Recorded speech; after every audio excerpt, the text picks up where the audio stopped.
저는 과거에 운전할 때 과속하는 것을 즐겼습니다. 폭주족이라고 이야기를 하죠. 제가 20대 때 전도사로 사역할 때 저희 교회 권사님들은 제가 모는 봉고차를 절대 타지 않으셨습니다. 천국에 갈 수 있기 때문에 타지 않으신 거예요. 청소년 아이들이 제가 모는 차를 너무너무 좋아했어요. 전도사님 차는요, 그 봉고차는요, 롯데 월드볼보다 훨씬 더 신나요. 바이킹보다 훨씬 더 좋아요. 제가 그 당시에 이 외곽도로 말고요, 서울 도심을 가로지르는 이런 도로를 시속 120으로 밤에 달렸습니다. 봉고차를 몰면서. 그 그레이스 봉고차 있잖아요. 사고 나면 다 죽는 그 위험한 차. 지금 생각해 보게 되면 한 번도 사고 나지 않고 살아있는 것이 하나님의 은혜라고 생각을 합니다. 저는 요즘에 운전할 때 지난 몇 년 동안 딱지를 뗀 적이 한 번도 없습니다. 과속하지 않습니다. 고속도로에 차가 없어도 그렇게 빨리 달리지 않습니다. 제 안에 변화가 일어난 거죠. 20대 때 운전할 때와 50대 때 운전할 때 많이 달라진 것입니다. 이런 것을 가리켜서 운전 습관의 성숙이라고 이야기를 합니다. 우리 삶에서 이 성숙은 매우 중요합니다. 성장은 사람이 대략 20살 정도 되게 되면 끝나지만 성숙은 평생을 가기 때문에 매우 중요한 것입니다. 우리 신앙에 있어서도 성숙만큼 중요한 것이 없습니다. 기독교의 본질을 이야기할 때 그 사람의 내면의 성숙을 반드시 말합니다. 쉽게 말하면 예수를 잘 믿는다라는 것은 교회 와서 열심히 예배드리고 열심히 봉사하고 헌금을 많이 하고 이것이 예수를 잘 믿는 개념이 아닌 내면의 성숙이 있을 때 이 사람이 예수를 잘 믿는 신앙의 모습이라는 사실입니다. 우리가 지금 매주 야고보서를 살피고 있는데 야고보서의 주된 주제 중에 하나가 성숙입니다. 오늘 말씀도 우리가 어떠한 신앙생활을 할 때 신앙의 성숙으로 가는지 성숙의 방법론을 말씀이 주고 있습니다. 오늘 말씀을 통해서 우리의 성숙으로 가는 길이 무엇인가 같이 살펴보도록 하겠습니다.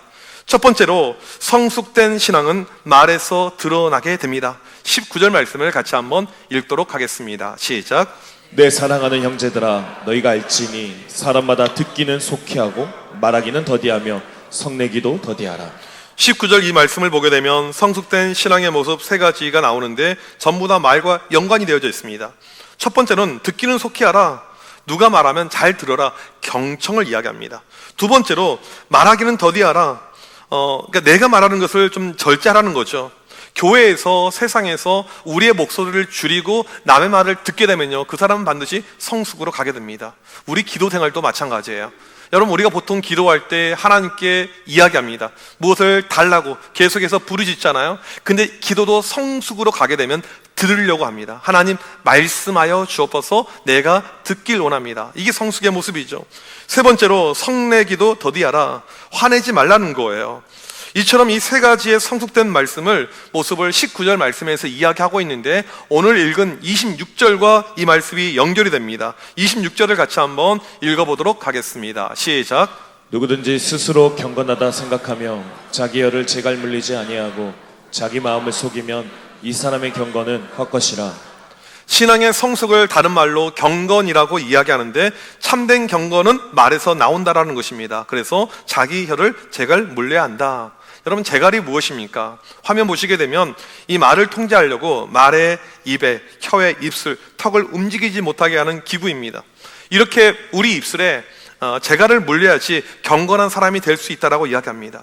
우리의 성숙은요, 반드시 말과 연결이 되어져 있습니다. 여러분의 말의 수준이 성숙의 수준이죠. 그렇다면 조금 더 구체적으로 우리가 어떻게 참된 성숙으로 갈 수 있는지 실제적인 방법을 보겠습니다. 20절과 21절 상반절 말씀을 읽겠습니다. 시작. 사람이 성내는 것이 하나님의 의를 이루지 못함이라. 그러므로 모든 더러운 것과 넘치는 악을 내버리고.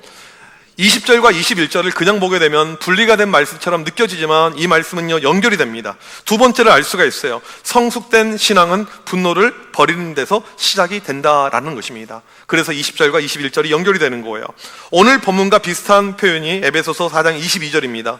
너희는 유혹의 욕심을 따라 썩어져가는 구습을 따르는 옛사람을 벗어버리고. 우리 내면은요, 악한 것이 많습니다. 더러운 것이 많습니다. 이것을 벗으라고 이야기하죠. 원어를 보게 되면 이거 옷을 벗는 듯한 그런 어떤 뉘앙스의 표현을 이야기합니다. 여러분, 서울역이라든지 사람이 많이 붐비는 곳을 가보게 되면 노숙인들을 볼 때가 있습니다. 그들이 입고 있는 옷을 보세요. 몇 달 동안 몇 주 동안 옷을 빨지 않고 계속 같은 옷을 입고 있습니다. 가면 냄새가 풍깁니다. 좋지 않은 냄새가 나죠. 그런 우리 내면에 냄새가 나고 있는 모습이 있는데 그런 옷을 벗어야 되듯이 우리의 내면의 옷을 벗어라 라고 이야기합니다. 오늘 말씀은 특별히 말에 대한 것을 다루고 있습니다. 앞선 본문과 연결하면서 이해를 해야 되는데 19절 보게 되면 성내지 말라, 화를 내지 말라라고 이야기합니다. 그 이유가 20절에 사람이 성내는 것이 하나님의 의를 이루지 못함이라 이렇게 이야기합니다. 이것을 연결하게 되면 성숙된 신앙으로 가기 위해서 언어가 중요한데 성내는 것, 화내는 것 이런 습관을 벗어라. 그런 어떤 화내는 옷을 벗어버려라 라고 이야기합니다. 그 이유가 우리가 화를 내게 되면 하나님의 의를 이루지 못하기 때문이라는 것이죠. 하나님의 의라는 개념은 성경에서 매우 어려운 신학적인 개념인데 간략하게 이야기하게 되면 여러분이 화를 내는 그 순간에 하나님의 뜻을 이루지 못한다. 여러분이 불을 내는 그 순간에 하나님의 기쁨이 되지 못한다. 그런 의미로 이야기를 하고 있습니다. 제가 사역반 숙제할 때요, 내는 숙제 가운데 가장 난이도가 있는 숙제가 있습니다. 그 말은 많은 분들이 그 숙제를 실패하세요. 어떤 숙제냐면 일주일 동안 화를 한 번도 안 내기 숙제를 내드려요. 일주일 동안. 그러니까 집에서 밖에서 사람들 만날 때 일주일 동안 화를 한 번도 안 내고 참고 와야 되는 숙제를 내드립니다. 어떤 분이 그렇게 발표를 하죠. 목사님 실은요, 저는 주일날 저녁부터 이미 끝났어요. 그러니까 며칠 가지 못하고 그냥 끝나는 거죠. 제가 이 시간에 여러분들 모두에게 숙제를 내드리겠습니다. 이번 한 주간 화 안 내기. 다들 왜 이렇게 얼굴 표정이 안 좋으세요? 그래서 이걸 성공하신 분 저한테 연락 주시면 제가 정말 커피를 사드리겠습니다. 그런 마음이 정말 들어요. 화를 내지 않는 것, 정말 이것이 이제 중요한데 쉽지가 않습니다. 우리말에 욱이라는 단어가 있습니다. 욱한다라고 이야기하죠. 오은영 박사님의 책 못 참는 아이, 욱하는 부모 이 책을 보게 되니까 우리가 누구에게 욱을 하냐면 나보다 약하게 생각하는 그 존재한테 욱한다라는 것입니다. 내 직업이 자동차 세일즈맨이에요. 자동차를 판매하는 그런 일을 하고 있습니다. 근데 진상 고객을 만났어요. 이 사람이 와서 막 태클을 걸고 이상한 소리를 하고 기분 나쁘게 합니다. 여러분 그 순간에 이 세일즈맨이 화를 낼 수 있습니까? 욱할 수 있습니까? 못하는 거죠. 내가 식당을 하고 있습니다. 음식을 팔아야 돼요. 그런데 또 진상 고객이 와서 막 힘들게 합니다. 그 순간에 우리는 욱할 수가 없는 것입니다. 참아야 돼요. 왜? 이 사람이 나보다 높은 위치에 있기 때문에. 그러면 우리가 누구한테 욱하고 화를 냅니까? 나보다 낮은 존재, 연약한 존재. 누구요? 집의 아이들, 집의 애들한테, 내 남편에게, 내 아내에게 이렇게 우리는 화를 내게 됩니다. 내가 직장에서 높은 직급에 있으면 밑에 사람에게, 교회에서는 어린 아이들에게, 청소년들에게, 청년들에게 하고 싶은 말을 막 하게 됩니다. 이게 우리가 가지고 있는 일반적인 모습이고 습성이라는 것입니다. 우리가 얼마나 욱을 잘하냐면 2015년 조사를 보니까 우리나라 성인 절반이 분노 조절 장애 가운데 있다라고 이야기합니다. 여러분 기사들 보게 되면 층간소음으로 사람을 죽이잖아요. 얼마 전에도 피자집에서 또 이렇게 본사 직원들을 죽였잖아요. 이런 분노에 대한 마음이 상당히 우리 가운데 큽니다.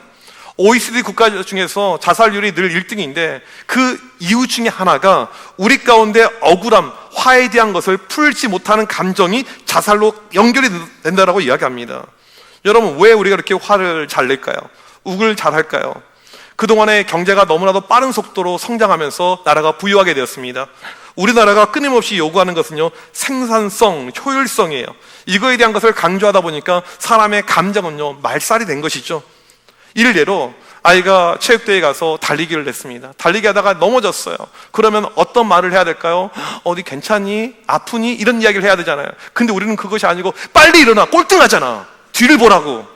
사람의 어떤 감정에 대해서 집중하는 것이 우리나라는 별로 없다라는 것입니다. 많은 사람들이 정서 발달에 문제가 있고 감정 조절이 안 돼서 욱하는 것입니다. 그리고 우리가 하는 이야기가 있습니다. 나는 근데 뒤끝은 없어. 이미 사람들에게 상처를 다 준 다음에 그렇게 포장을 합니다. 이런 모습은 우리가 해서는 안 될 모습이라는 것입니다. 크리스찬의 모습은 이런 모습이 아니다라는 거예요. 여러분 기억하십시오. 오늘 말씀 뭐라고 이야기합니까? 이런 행동을 벗어버려라. 욱하는 것, 화내는 것, 갑자기 분노가 표출되는 것, 이런 모습은 하나님의 의를 이루지 못한다라는 것입니다. 쉽게 말하면 내가 교회에서 죽으라고 열심히 합니다. 정말 많은 헌신을 하고 있어요. 봉사를 하고 있어요. 하지만 여러분의 욱 한 번, 화 한 번이 하나님의 영광을 다 가리우게 돼버리고 하나님의 기쁨을 막고 있다는 사실입니다. 우리의 전도도 마찬가지입니다. 우리가 전도를 못하는 이유 중에 하나가 무엇이냐면 우리의 말에 있습니다. 성숙되지 않은 언어에 이 미성숙해 있는 것입니다. 지난주도 말씀드렸잖아요. 참는 자는 복이 있나니, 참는 자는 복이 있나니. 참을 때, 우리가 분노를 절제할 때, 그럴 때 우리가 성숙된 믿음으로 갈 수 있다는 사실입니다. 세 번째로, 성숙된 신앙은 하나님의 말씀을 온유함으로 받는 것입니다. 사람의 말 중에서 분노와 욱하는 말을 버리고 이제 하나님의 말씀을 받아라, 이런 내용입니다. 21절 이어서 보게 되면 너희 영혼을 능히 구원할 바 마음에 심어진 말씀을 온유함으로 받으라. 이 말씀은 우리의 영혼을 구원할 수 있는 것은요, 하나님의 말씀밖에 없다라는 것입니다. 말씀이 왜 중요합니까? 우리를 살려요. 우리를 구원합니다. 이게 하나님의 능력의 말씀이죠. 시편 119편 50절을 같이 읽도록 하겠습니다. 시작. 이 말씀은 나의 고난 중에 위로라. 주의 말씀이 나를 살리도다. 여러분, 말씀이 나를 살려야 되는데 어떻게 살려집니까? 내가 이 말씀을 온유함으로 받을 때 내가 살아난다는 것입니다. 참된 신앙의 성숙으로 가기 위해서 우리에게 필요한 것은 말씀을 받는 것입니다. 로마서 10장 17절을 보게 되면 그러므로 믿음은 들음에서 나며 들음은 그리스도의 말씀으로 말미암았느니라. 말씀을 들어야 돼요. 말씀을 받아야 됩니다. 그래야지 성숙으로 가게 됩니다. 예배 가운데 우리는요, 잘 듣는 훈련을 많이 하셔야 됩니다. 저랑 같이 양육 과정에 있는 분들, 또 이번에 임직받는 분들은 설교를 받아 적기를 합니다. 왜 이런 훈련을 시키냐면요, 이 설교 시간이 실은 금방 지나가거든요. 딴 생각 몇 번 하면요, 금방 지나갑니다. 예배 끝나고 남는 것은요, 욱 하나밖에 안 남아있어요. 다 사라지게 되는 것입니다. 제가 3부 때 이것보다 훨씬 더 빠르게 실은 설교를 해요. 목소리가 더 빨라요. 그런데도 청년들이 이것을 잘 받아 적는 모습을 볼 때가 있습니다. 말씀을 받아들여야지만이 성숙으로 가게 됩니다. 그런데 오늘 말씀에서 특이한 표현이 하나 나옵니다. 마음에 심어진 말씀을 그냥 받는 것이 아니라 온유함으로 받아라 라고 이야기합니다. 이 말씀이 아주 중요한 내용이에요. 온유함으로 말씀을 받는다. 어떤 신학자가 이 온유함을 이렇게 해석해 놨습니다. 배우고자 하는 마음의 신속함과 준비된 열망. 그러니까 주님께서 나에게 배우라라고 이야기할 때 온유함을 강조했습니다. 마태복음 11장 29절 보게 되면 나는 마음이 온유하고 겸손하니 나의 멍에를 메고 내게 배우라. 여러분, 설교를 잘 듣는다라는 것의 의미는요, 온유한 마음을 가지고 있다라는 뜻입니다. 이 예배에 대해서 갈급한 마음이 있는 거죠. 설교 자리 시작하기 전부터 오늘은 어떤 말씀이 과연 나에게 떨어질까, 이 말씀에 대해서 갈급하고 준비된 이런 마음들이 있는 사람이 온유한 사람이라는 뜻입니다. 가끔 이런 우리 교인들 가운데 제 설교에 대해서 뭐라고 하는 분이 계십니다. 실제로 있어요. 컴플레인이 있어요. 어떤 컴플레인이냐면, 목사님 설교가 너무 짧아요. 저도 알아요. 근데 더 길게 할 수가 없어요. 제 능력치의 한계, 더 할 수가 없어요. 여러분, 제가 설교하는 유튜브에 있는 것을 따가지고 글자 수를 계산해 봤더니 40분 설교하는 분하고 똑같아요. 분량은요, 이제 속도가 빨라가지고 이렇게 되는 것이죠, 실은요. 목사님 설교가 너무 짧아요. 더 듣고 싶은데 너무너무 짧아요. 이런 분들은 어떤 분이냐면요, 온유한 분들이에요. 오늘 예배가 끝나고 목장 모임을 할 때 어떤 목장에서는요, 말씀이 계속 흘러나옵니다.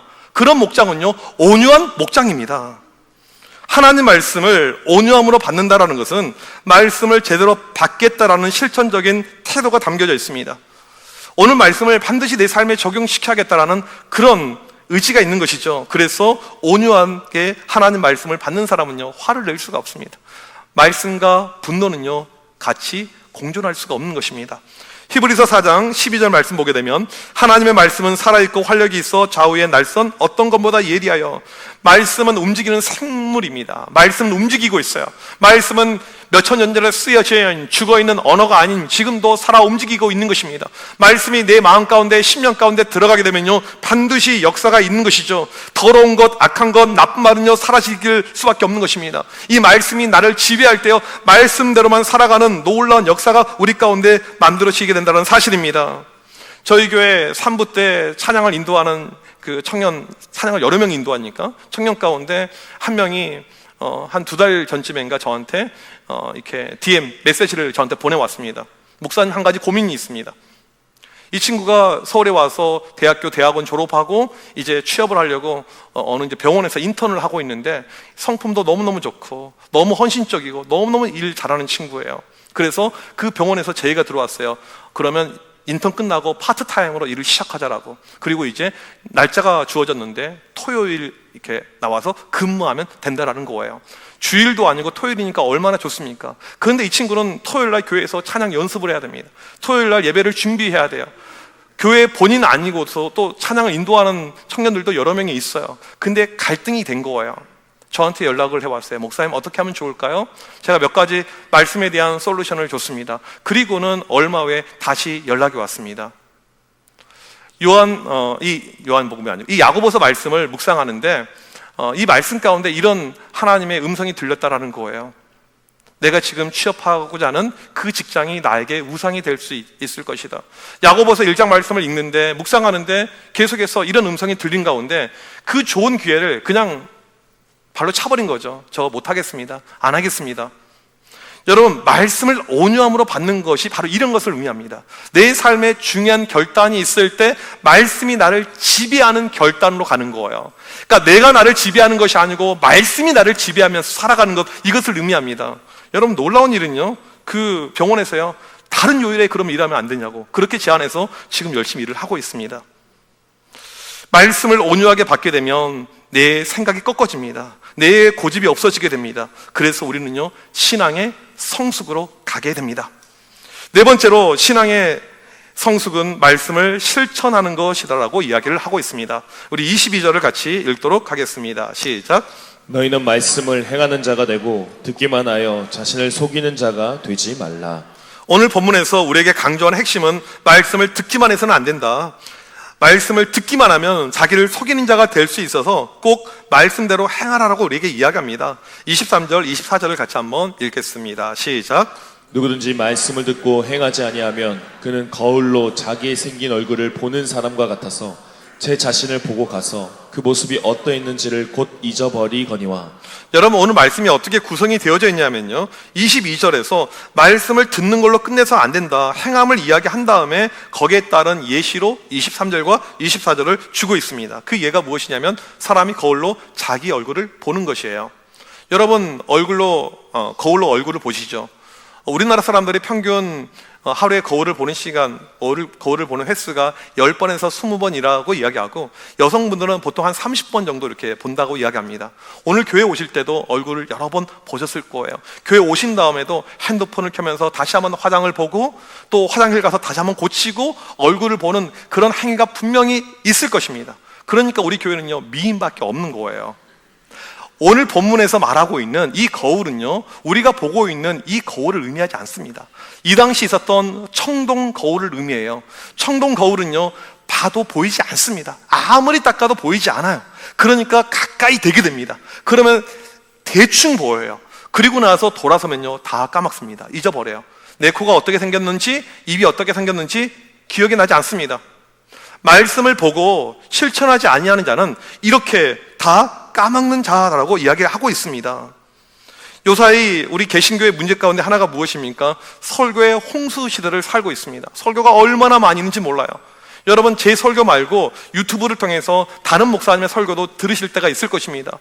이 설교를 듣는 가운데 워낙 좋은 설교가 많으니까 설교를 나도 모르게 평가하는 것이죠. 와, 이찬수 목사님 설교 이렇게 잘하시네. 유희성 목사님 설교 이렇게 은혜가 되네. 와, 김동호 목사님 아침마다 말씀이 이렇게 좋은지 몰라. 그런데 우리 목사님은 왜? 목사님 말이 너무 빠른 것 같아. 목사님 이상한 것 같아. 그러지 말라라는 거예요. 그러지 말라. 설교를 듣고 평가하지 말라. 나도 모르게 설교를 평가하고 있지 않나, 우리는 돌이켜봐야 됩니다. 말씀에서 중요한 것은요, 많은 말씀을 듣는 것이 중요한 것이 아니에요. 많은 설교를 듣는 것이 중요한 것이 아닙니다. 그대로 살아가는 것이 중요하죠. 오늘 말씀 25절을 같이 한번 읽도록 하겠습니다. 시작. 자유롭게 하는 온전한 율법을 들여다보고 있는 자는 듣고 잊어버린 자가 아니요 실천하는 자니 이 사람은 그 행하는 일에 복을 받으리라. 누가 복되다라고 이야기합니까? 실천하는 사람, 말씀대로 사는 사람이 복이 있다라고 이야기합니다. 그러지 않으면 우리의 경건은 헛것이다, 말뿐이다라고 이야기를 합니다. 참된 기독교는요, 행함이 있을 때 힘이 있습니다. 우리 기독교의 행함을 섬김이라고 이야기하죠. 세상과 다른 모습이 무엇입니까? 세상은요, 성공이에요. 세상은요, 지배입니다. 하지만 기독교에서 말하고 있는 것은요, 섬김입니다. 따라서 설교를 잘 들었다라는 것은 예배 시간에 내가 졸지 않고 말씀을 경청했다라는 그 의미가 아니고, 설교를 들은 다음에 어떻게 살아야 될까 실천이 내 마음 가운데 움직이는 것을 이야기합니다. 여러분, 말씀을 들을 때 실천에 대한 마음이 없게 되면 우리가 성숙으로 가지 못하게 된다는 것이죠. 27절을 보게 되면 우리의 성숙된 신앙, 참된 경건을 이렇게 이야기합니다. 곧 고아와 과부를 그 환난 중에 돌보고 또 자기를 지켜 새 속에서 물들지 아니하는 것이다. 말씀을 들을 때 어떻게 하면 누군가를 도울까, 누군가를 섬길까, 약자들을 향한 마음이 커져 나가는 것이죠. 서울역을 지나게 되면 이 노숙자들을 바라보면서 어떻게 하면 내가 도와줄 수 있을까, 그들에게 도움이 될까, 세상에 물들지 않고 세상에 떼타지 않고 세상 사람들처럼 똑같은 모습으로 살지 않고 어렵고 힘든 사람을 어떻게 하면 도와줄까라는 말씀의 실천이 우리 가운데 넘쳐날 때 그 사람이 성숙된 믿음이라고 이야기를 하는 것입니다. 여러분, 성숙의 최고복이라는 책이 있어요. 그 책에 보게 되면 신시내티 대학교의 스토리가 등장을 하게 됩니다. 이 미국의 이 신시내티 대학교는 유명한 학교인데 몇 가지 유명한 것이 있어요. 미국 샌프란시스코에 가보게 되면 골든 브릿지 금문교가 있잖아요. 금문교를 디자인한 조셉 스트라우스가 바로 이 학교 출신입니다. 이걸로 유명하고, 또 이 학교가 유명한 것은 미국에서 전체 음대 랭킹 매년 2등을 기록하고 있습니다. 그러니까 음악에 있어서 세계적인 명문대가 바로 이 신시내티 대학교이죠. 또 한 가지 유명한 것이 이 학교에는 장애인 시설이 너무너무 잘 돼 있습니다. 휠체어를 타고 못 가는 데가 없어요. 다 갈 수가 있습니다. 우리 교회는요, 휠체어 타고 갈 수 있는 데가 별로 없어요. 이 건축이 정말 저는 잘못됐다고 생각하는 입장입니다. 아무튼 그럼 이 학교가 처음부터 이렇게 잘 되어 있는 학교였는가? 아니었습니다. 처음에 어떤 이 장애를 입은 학생이 입학을 하게 되었어요. 휠체어를 타고. 근데 너무 학교가 불편한 거예요. 그래서 이 학교를요, 고소합니다. 소송을 해요. 그리고 이 학생이 이겼어요. 판사가 이렇게 판결합니다. 총장은 앞으로 한 달 동안 휠체어를 타고 다니시오. 이게 판결이었어요. 총장이 자기 학교 되게 좋다라고 생각하고 이런 자부심 가운데 있다가 휠체어를 타고 다녀보는데 너무 불편한 거예요. 학교를 뜯어 고치기 시작합니다. 입구부터 다 바뀌게 되는 거예요. 그렇게 몇 년 동안 투자했더니 이 학교가 장애인들에게 가장 좋은 학교가 되었다라는 것입니다. 여러분, 언제 학교가 변했습니까? 봤을 때요? 느꼈을 때요? 연구할 때요? 아닙니다. 체험했을 때요. 체험했을 때. 변화의 역사는요, 체험할 때 나타납니다. 말씀을 듣고 체험할 때, 그때 변화가 일어나는 것이죠. 말씀이 나에게 들어와서 작동이 될 때 그때 일어나게 됩니다. 주변에 힘들어하는 사람, 어려워하는 사람, 이 말씀을 내가 어떻게 하면 내 삶에 적용할 수 있을까 하고 실제로 적용했었을 때 세상을 바라보는 시선이 달라지게 되는 것입니다. 요즘에 우리 기독교 개신교를 세상에서 바라보는 입장이 무엇입니까? 이기적인 집단이잖아요. 기독교는 기득권 집단이 이미 되어버렸습니다. 교회는요, 교회를 지키려고만 합니다. 예배를 지키려고만 합니다. 자기를 지키려고만 합니다. 이것이 세상에서 평가하는 교회 모습이에요. 이런 모습을 가지고는요, 복음의 전파는요, 어렵습니다. 복음은요, 확산이 돼야 돼요.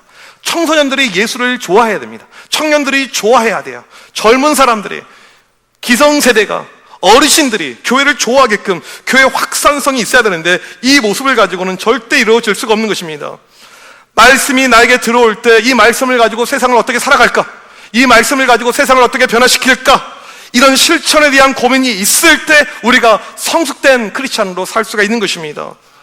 말씀의 실천에 부단히 노력하는 사람을 가리켜서 성숙된 믿음이라고 이야기합니다. 여러분이 이렇게 살아갈 때, 이 성숙을 이룰 때 오늘 말씀 우리에게 약속하는 바가 있습니다. 25절 하반절 말씀을 같이 읽겠습니다. 시작. 이 사람은 그 행하는 일에 복을 받으리라. 하나님께서 여러분 복 주시겠다라고 약속을 하고 있습니다. 신앙의 성숙으로 나아갈 때 하나님의 기쁨이 되는 사람이 된다는 것입니다.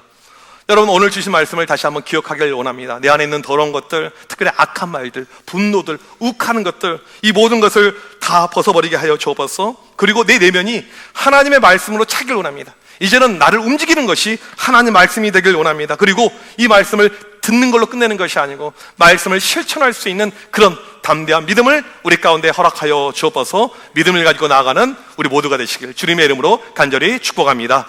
우리 시간 자리에 서하셔서 함께 찬양하길 원합니다. 내 삶에 들어온 주님의 말씀이 나에게 빛이 되길 원합니다. 말씀이 내게 역사하여 말씀이 내게 살아있어서 말씀으로 내가 변화되길 원합니다. 우리 시간 이런 마음을 가지고 함께 찬양하도록 하겠습니다.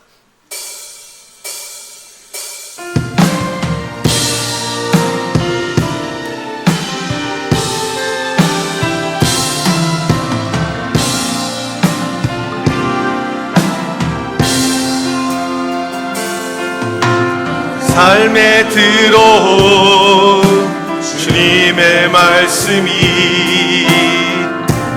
내게 빛이 되시니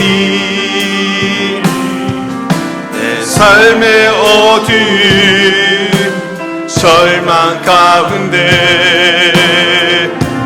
소망 보게 하신 내 삶에 들어온 주님의 말씀이 나를 인도하시니 내 삶의 막막한 문제 가운데 주뜻 보게 하시네. 말씀이 내게 역사하기를 말씀이 내게 살아있기를 하나님 말씀을 듣겠나이다. 주님의 음성을 듣겠나이다. 내 삶에 들어온 주님의 말씀이 내게 빛이 되시니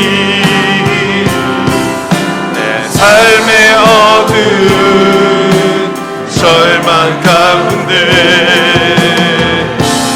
소망 보게 하시니 내 삶에 들어온 주님의 말씀이 삶에 들어온 주님의 말씀이 나를 인도하시니 내 삶의 막막한 문제 가운데 주뜻 보게 하시네.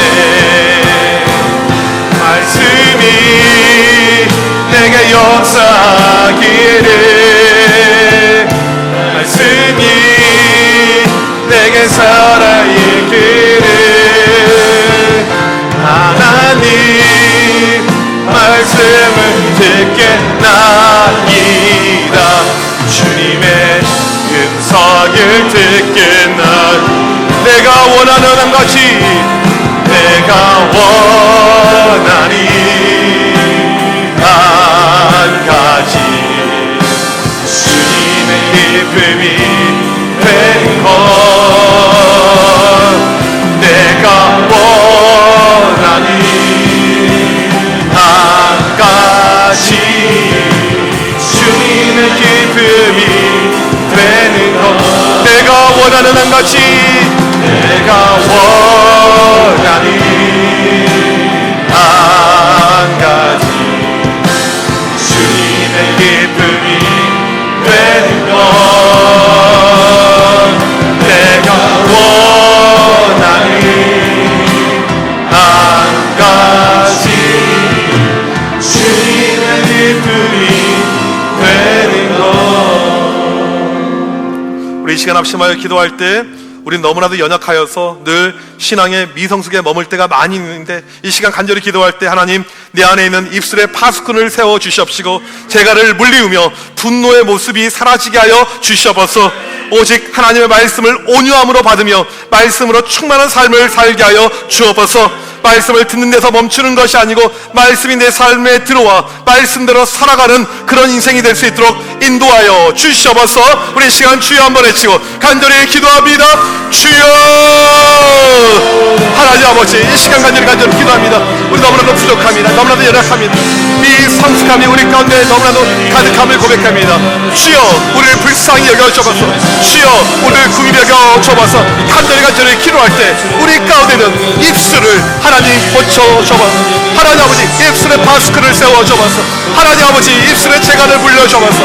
우리 성숙된 믿음으로, 성숙된 신앙으로 달려나갈 수 있도록 하나님 역사하여 주옵소서. 주여 도와주옵소서. 주님의 돕는 은혜가 우리 가운데 넘쳐날 수 있도록 하나님 역사하여 주옵시고 주장하여 주옵소서. 하나님 아버지, 우리의 내면이 말씀으로 자결을 합니다. 하나님의 말씀을 온유함으로 받게 하여 주옵소서. 말씀이 역사되게 하여 주옵소서. 말씀이 움직이게 하여 주옵시고 말씀이 살아있게 하여 주옵시고 능력의 말씀, 권능의 말씀을 체험하는 우리 모두가 되게 하여 주옵소서. 주여, 이 시간을 주께 간절히 기도할 때 말씀을 듣는 걸로 끝나는 게 아니라 말씀대로 살기 원합니다. 말씀을 실천하기 원합니다. 말씀대로 행동하고 살아가는 주의 모든 백성들 되게 하여 주옵소서. 주여, 오늘 이 시간 간절히 기도할 때 하나님의 놀라운 은혜 가운데 믿음 가운데 살 수 있으리다. 하나님의 놀라신 은혜가 넘치는 귀한 주의 모든 백성들 될 수 있으리다 하여 주옵소서. 하나님의 말씀으로 성숙한 믿음으로 성숙한 신앙으로 달려나갈 수 있도록 인도하여 주여, 이 시대 가운데 하나님의 기쁨이 되는 하나님의 은혜가 넘치는 그런 믿음의 세대가 되게 하여 주옵소서. 하나님 아버지, 오늘도 말씀대로 살아가는 말씀이 살아 움직이는 놀라운 은혜를 주님의 기쁨과 은혜로 믿음으로 살아가는 복된 믿음이 되는 성숙된 믿음이 되는 주여 모두 되게 하여 주옵소서. 말씀을 허락하여 주시옵소서.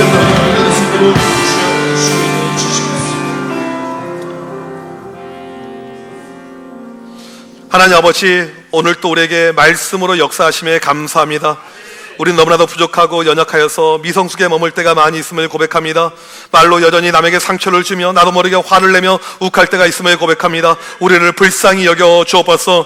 이제는 하나님의 말씀을 온유함으로 받게 하여 주옵소서. 말씀에 순종하게 하여 주시옵소서. 내 삶에 말씀이 들어와서 말씀대로 살아 움직이고 실천할 수 있는 축복된 자녀의 모습을 우리 가운데 허락하여 주시옵소서. 지금은 우리 주 예수 그리스도의 크신 은혜와 하나님 아버지의 무한하신 사랑하심과 성령님의 위로 교통하심이 하나님의 말씀을 가지고 신앙의 성숙으로 살길 원하는 주의 모든 백성들 머리머리 위에 지금부터 영원토록 함께 있을지어다. 아멘.